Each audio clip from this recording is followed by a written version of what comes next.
यहाँनिर हेर्दा के हो यो जाडो मुसेको अनुहार हेरेर बसेर दिवा सबै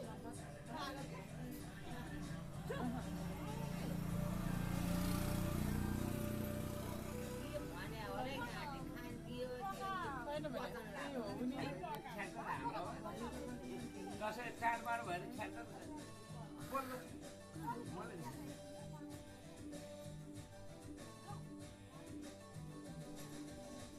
भोरले ज्वाइँले भोरले कान्छ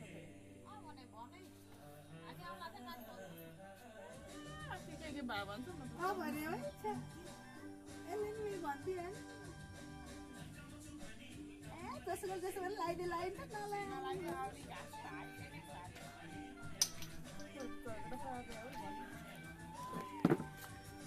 हेलो कहाँ हो दाइ ए हामी आउनु थालेका छौँ है तपाईँहरू कहाँ जानु थाल्यो र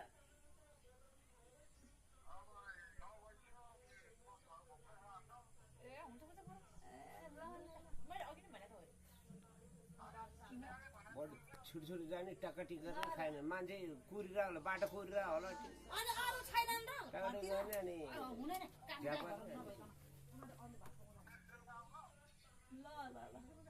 आमा अरूले भात पकाउँदैन अरे आमा अरूले भात पकाउँदैन अरे के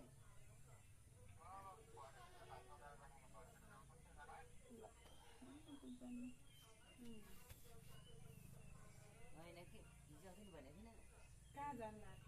कोठाल जाँदै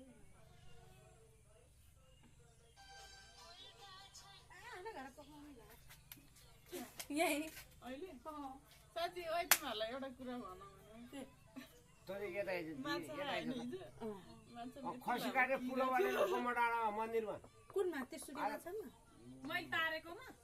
होइन यसले पकाएको म त केटाहरूले बडोले लिएर खसी काटेर पुलो बिचमा हो अरमुठे जस्तै खालको किरा थियो माछाको बिचमा यिनीहरूले खाँदैन भने मैले नभने मैले त खाएँ फेरि चल्छ ए त्यो त आँखा चिम्न खाने हो नि त्यो के भन्नु म त खजुरो बिछे त खाँदैन सर्प त खाँदैन खजुरो बिछि नि खान्छ नाक त खान्छ फेरि मान्छेको जातको मासु निकालेर हेर्न पर्ने रहेछ क्या मान्छेको जातको भाडा मान्छेको जातको चाहिँ मासु चाहिँ फेरि चल्दैन